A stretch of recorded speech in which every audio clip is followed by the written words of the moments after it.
Okay, so welcome back to the second half of our discussion of Jeremy Bentham and utilitarianism. You holding in there, Jeremy? He doesn't have a choice. He just ate and he's stuffed. He's stuffed.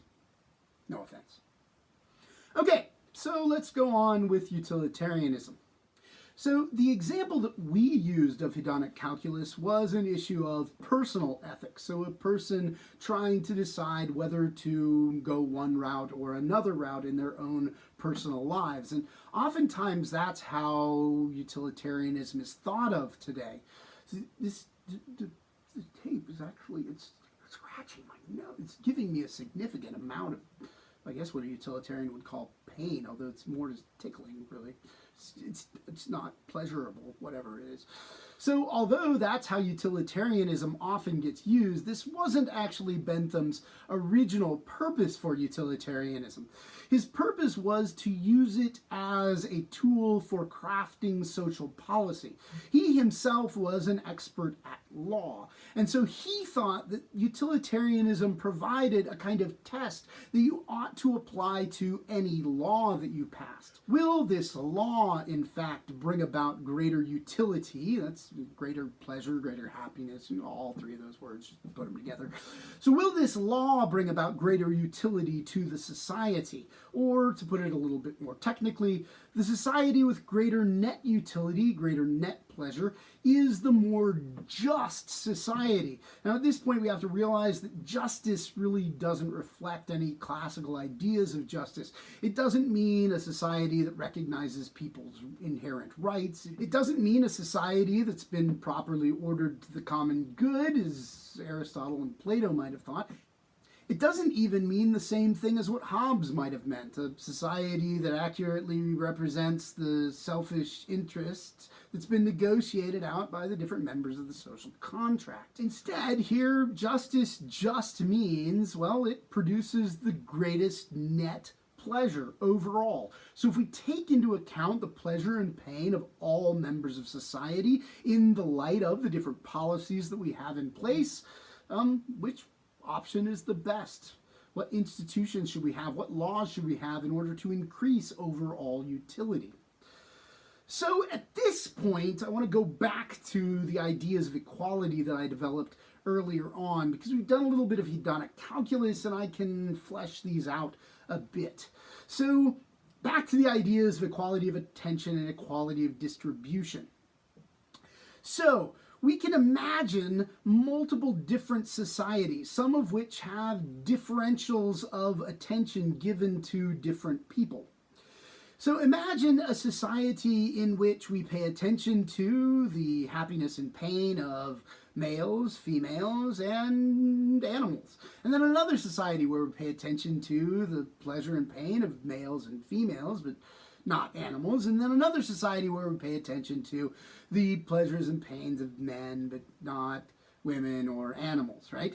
And then let's take a potential situation in these different societies and see which one is actually the utilitarian view. I hope you get by equality of attention where we're going here. So imagine that Joe likes to kick dogs. So this gives Joe pleasure, right? Now, at this point, you might want to be like, well, whoa, hey, that shouldn't give him pleasure. But that's not the question. At least in Benthemite utilitarianism, we just pay attention to whatever does give people pleasure. So Joe gets pleasure out of kicking the dog, but this gives pain to everybody else in the society. So Jane, the female, she doesn't like seeing him kick the dog. She doesn't appreciate this. And so she gets a negative one out of this. She gains some pain out of it. The dog really doesn't like being kicked, so the dog experiences -5 out of this, right?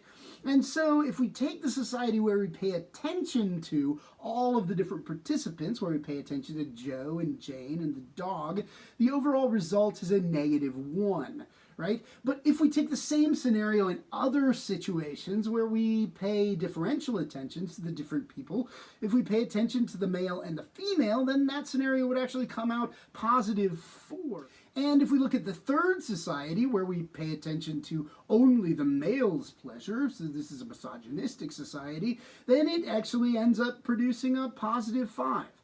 Now, if we assume that the negative here, Joe not kicking the dog, produces a conclusion of 0 because basically nothing happens in that scenario, then it seems that in society 1, if we pay attention to everybody, Joe should not kick the dog because it's a question of a 0 sum as opposed to a -1 sum. So better to do that which at least reduces the pain in the situation.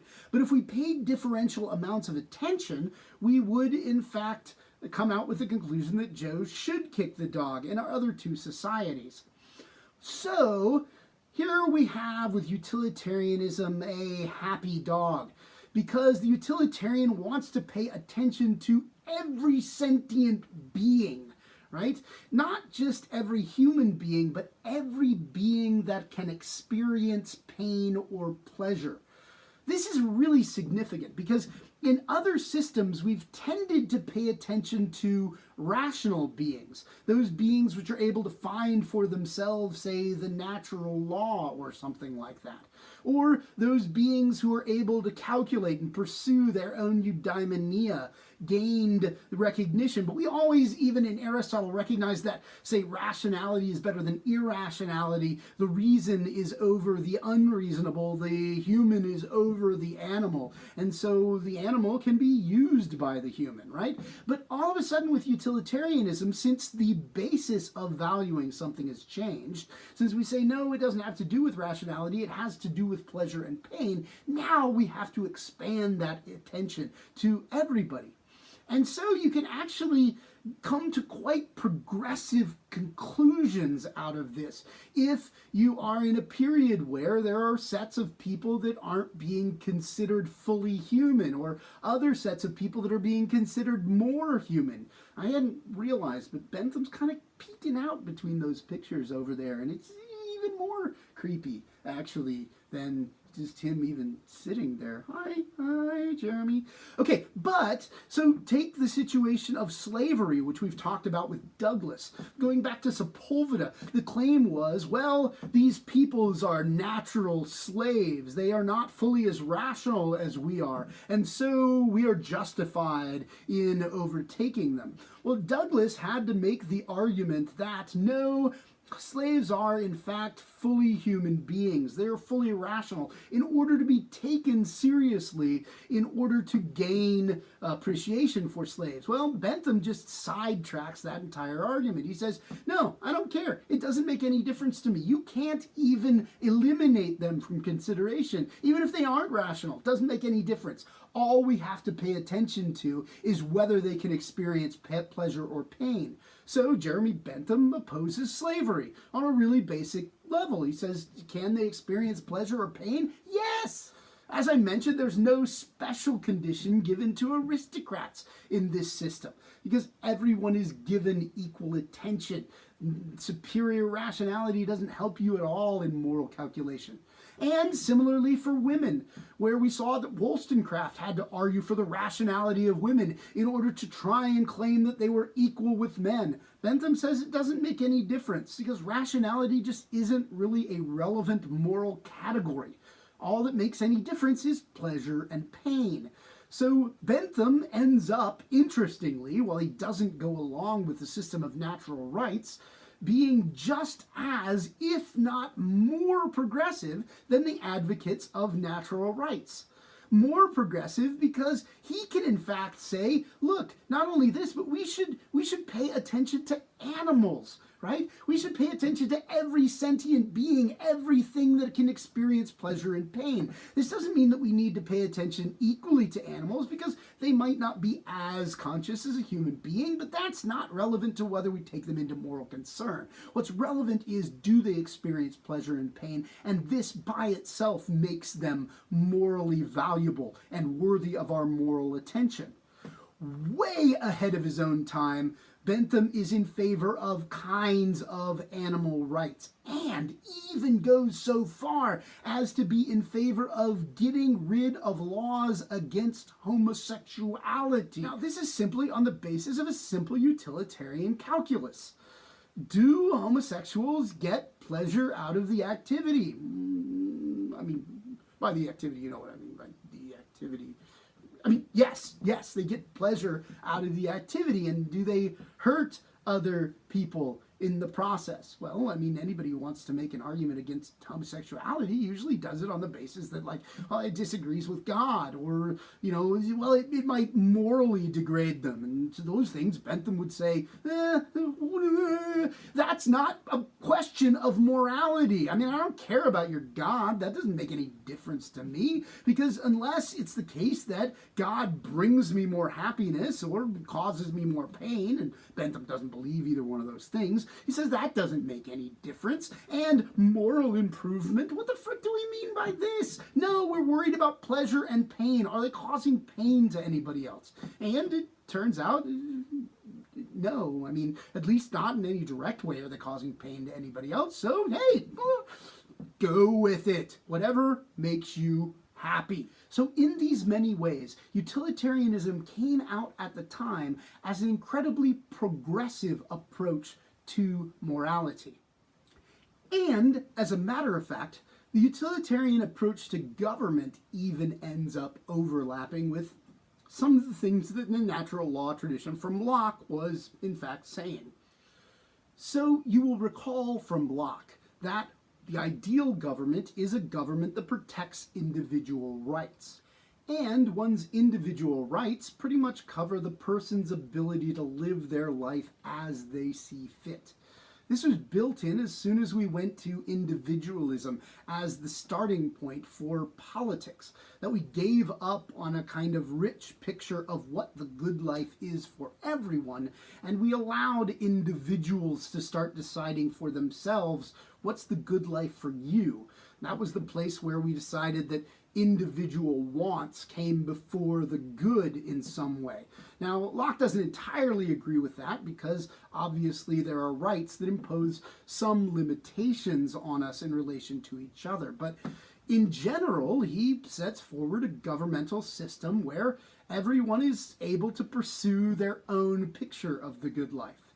Now, Bentham, because he's a utilitarian, actually overlaps with this significantly. He believes that a good government will, in fact, keep out of people's own efforts in defining what the good life is for them. And this is one of the places where utilitarianism can come into contact with libertarianism. That idea that what we're aiming for in government is, in fact, a relatively small government picture, because the government, for the most part, should protect people from each other, but recognize that they have their own positions and everybody's going to kind of make of their own life whatever they want to make. And this is where John Stuart Mill, who's the disciple of Bentham, actually takes utilitarianism, is very much in the direction of libertarianism, and saying that there should be a minimal government, so that the government doesn't get in the way of people pursuing their own goods.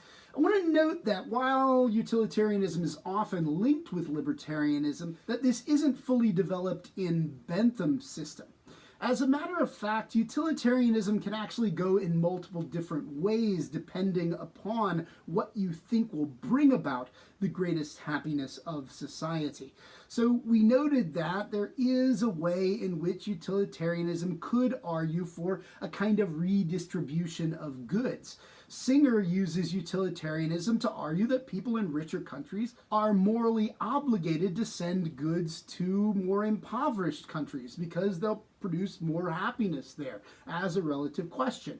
So you could, in Bentham's system, make a similar argument that, in fact, inequality in a society creates a less happy society overall, and that a greater distribution of goods gives more people more choices and raises the overall utility or overall pleasure of the system. So while Mill eventually takes utilitarianism in the direction of libertarianism, it's not clear that you get that out of Bentham, and some, like Peter Singer, have taken it in definitively different directions. All right, at this point, I've started talking about rights every once in a while, even internal to utilitarianism. And I know I said at the beginning it's not the natural rights system and they don't really have rights, but sometimes utilitarians still talk about rights as if they do recognize rights. As a matter of fact, Bentham at one point actually articulates like 19 different rights or something. 19 was the same number of natural laws that Hobbes did. Is there any relation between those? I don't know. So I'm just going to go on with Bentham. Okay, so he actually articulates a set of rights. And what's important here is to recognize that when a utilitarian is talking about rights, they're just not really talking about the same thing as others would be. So a utilitarian talks about rights as you would about a kind of rule of thumb, similarly to the way Hobbes would talk about natural laws. Hobbes doesn't actually mean that those are laws embedded in the structure of our nature. He means that these are some helpful guides that you could use if you've developed your fear, and if now you've got your rationality going and you're moving in the direction of a kind of more peaceful society. Well, what Bentham would mean is that we recognize rights because these are usual ways to produce greater overall pleasure.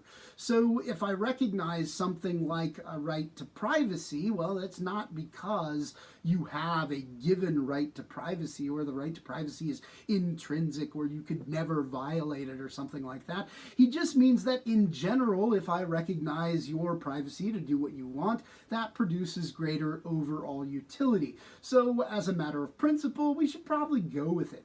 This eventually gives rise to forms of utilitarianism that are called rule utilitarianism, where you try and work out overall what will produce the greatest overall benefit, and then establish those in a set of rules.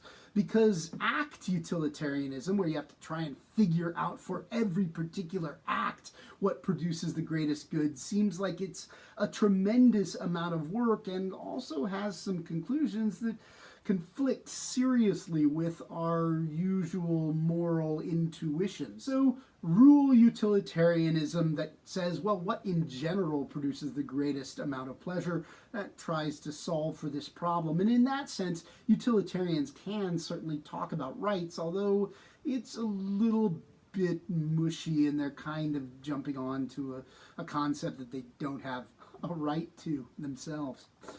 All right. Back to equality of attention and equality of distribution. Because earlier I focused on equality of attention and I made the case that utilitarianism actually could be a very progressive ethic if we looked at it, especially in its own particular context where there were arguments about the rationality of different persons, and continuing on when we think about animals and animal rights as people can talk about them today. But there's another sense in which this is not particularly a progressive ethic and might actually get us into a little bit of trouble. So we pay an equal amount of attention to people and we value their overall pleasure and pain equally, but we don't have any requirements with regard to equality of distribution. So imagine that we have two different societies. One now in which goods are in fact distributed equally, so everybody's equally happy, right? We have here we have Joe, Jane, and the dog, and they all get 5 happiness. They all exist pretty happy with each other and really moderately happy with everything's going on, right? But now let's shift over into a misogynistic society where we're no longer going to be kicking the dog, but we're going to force Jane to do all the work in this society. I'm sorry, maybe for the ladies, probably should have made Joe do all the work. You can switch it around in your own mind. Do it however you want. I mean, you could even have the dog doing all the work, except for that I don't think that yeah, in any case. Okay, so we have one society where Jane does all the work. And let's say that this makes Joe's kind of a jerk. He's a misogynistic jerk. And so this makes Joe overwhelmingly happy. It gives him a pleasure of 10 and gives Jane -1. I guess she's lost her 5. And the dog now, he doesn't have to do his share of the work. I don't know what work the dog was doing, but the dog moves up to a 7 in happiness. Now, this society gets a +16 for the overall amount of happiness. So on a utilitarian account of justice, which one of these is the more just society, or the one that produces the greatest overall net pleasure minus pain? Well, here, society too seems to be the better society according to the utilitarian. And that might be problematic. Because it does seem like maybe we shouldn't treat Jane in that way. Oh, here, I did change Joe to the negative. Yay! There, I've given gender justice a little bit of, I mean, not really, because it's just unjust for a different gender. This has given rise to a set of criticisms of utilitarianism. One is Robert Nozick's picture of the utility monster, which is awesome because it has a monster in it. But here he imagines a utility monster that gets an extraordinary amount of pleasure out of eating individuals in a society. Now, we can imagine that each individual, like, it sucks to be eaten, and he's going to, like, chew them apart and stuff like that, and it's not going to be pleasurable. But no matter how much you estimate their displeasure, like, the utility monster gains so much pleasure out of it. So let's say that it, in fact, sucks per people like a negative 100. People get a negative 100 pain out of being eaten. But the utility monster gets 1,000 pleasure out of eating every single person, right? It just makes the utility monster so happy to eat people.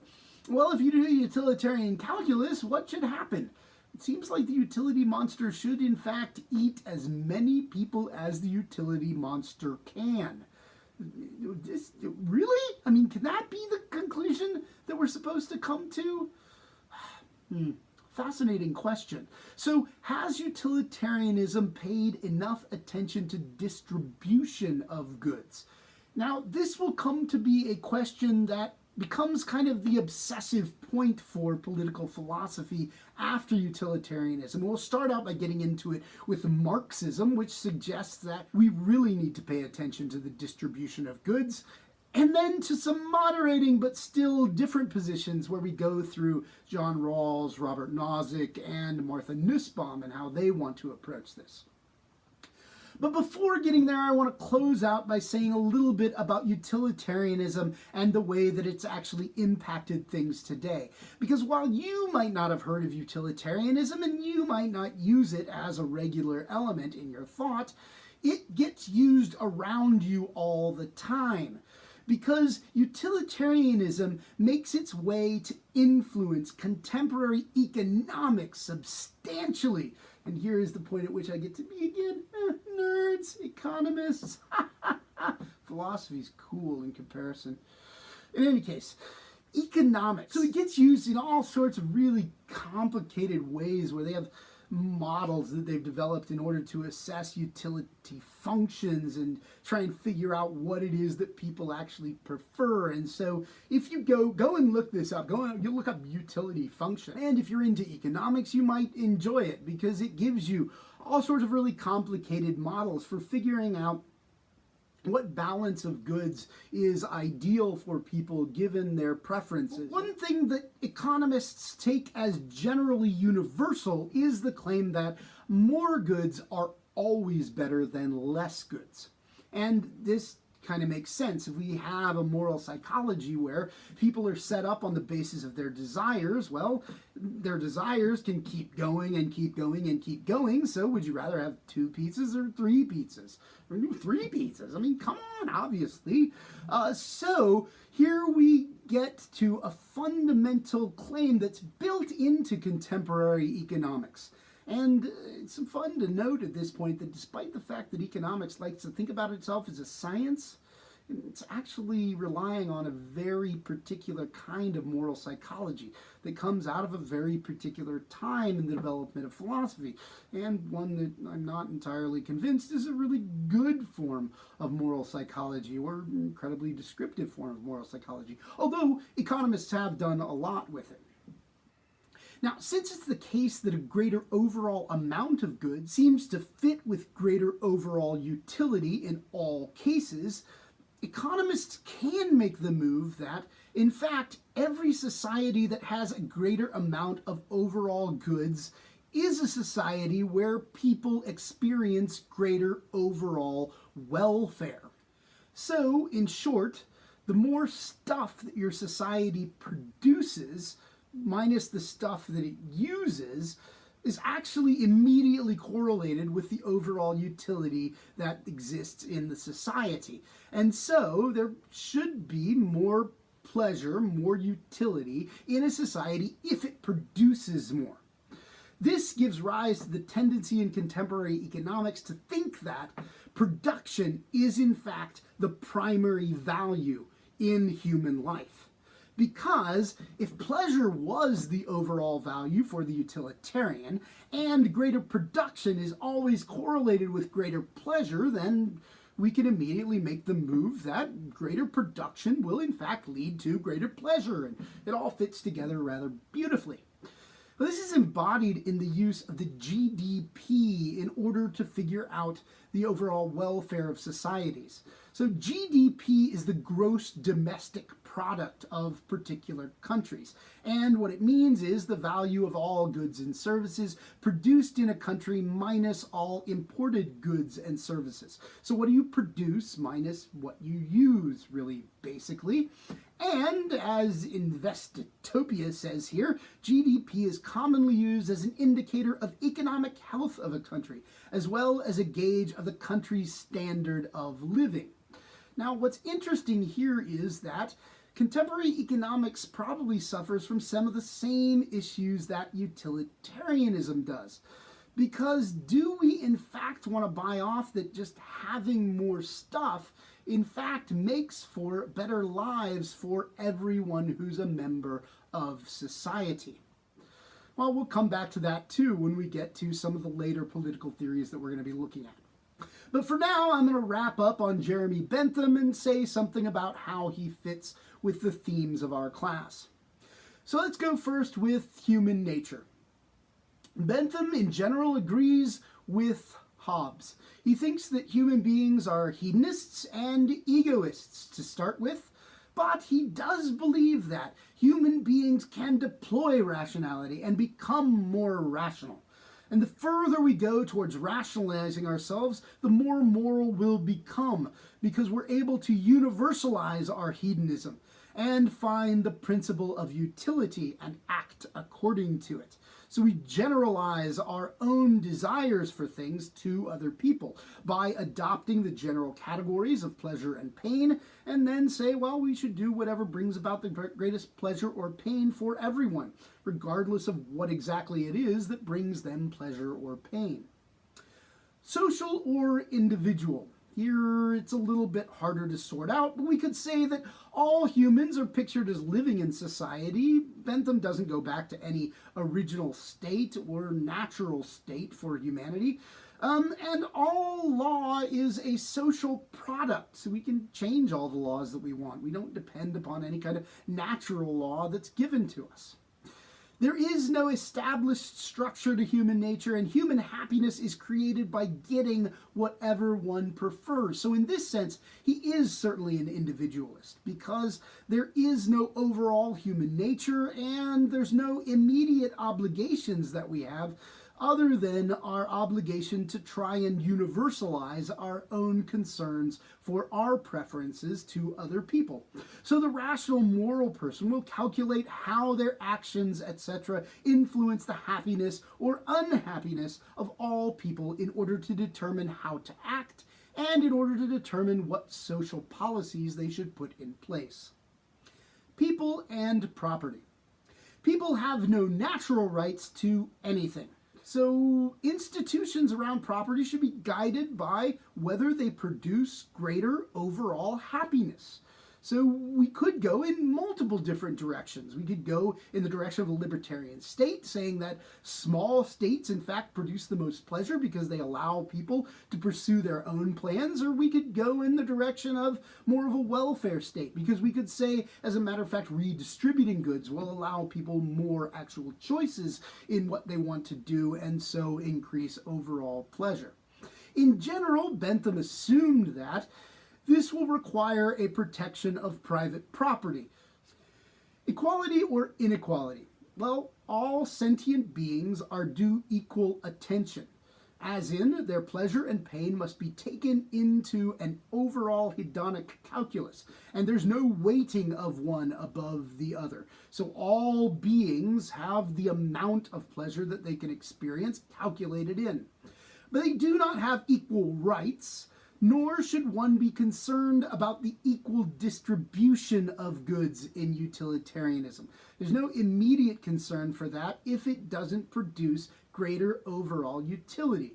So if it's the case that the utility monster gets an extraordinary amount of happiness out of eating people, we should make him a buffet. As a matter of fact, people should willingly throw themselves into the utility monster's mouth. I think this sounds good. The shape of government. So it's hard to say here because we could say whatever form of government provides the greatest net utility. That's clearly the utilitarian position. Now, no doubt for Bentham, the assumption is that this will tend to be a democracy because democracy is forced to attend to the preferences of all different people. And going beyond this, again, we could go back to the question of whether we prefer a small government in order to allow people to pursue their own goods, if we kind of think that is the source of greater pleasure, or we could go towards more of a welfare democracy where we say, no, we should pay attention to different people and at least get them to some basic level of goods so they'll have more choices about their own lives. There, it really depends upon your own utilitarian calculus if you're a utilitarian. The purpose of government is, again, to produce the greatest possible net utility. This will probably require defending freedom and providing access to goods in society. So there I just put in both of the options. Do we want to emphasize defending freedom or do we want to emphasize access to goods? Depends where you want to go. What authorizes leadership? Well, the net preferences of the populace. The leader should be one who pays attention to the people, who universalizes and looks for, does the hedonic calculus to figure out what will produce the greater overall pleasure for the people that the leader is leading in relation to. This is the ideal utilitarian leader. Now, no doubt, the utilitarians assume that this will probably be the person who is elected, that this comes out of a democracy. Again, this is a structure which requires the leader to pay attention to the preferences of the particular people in the society. And aside from their own expression, you don't really have a source for figuring out their pleasures because every person determines their own pleasures. All right. So at this point, we've gotten to the end of Jeremy Bentham and utilitarianism. In some ways, a very modern and liberal system of moral thought. In other ways, a system that breaks away from the main lines of the liberal tradition and questions natural rights and the shape of society as we've seen it. Now, utilitarianism will in some ways be the foil for what we go to much through the rest of the class, or at least through the next period when we're considering distributive justice as a central issue. Because just about every figure that we move to for the next 4 figures that we cover will disagree with utilitarianism and offer significant critiques of it. So you need to know utilitarianism in order to be able to understand all the things that they say, because basically they're giving you reasons to disagree with utilitarianism. All right, so we'll be back next time with Karl Marx, and we'll declare revolution! Back with that. See you next time.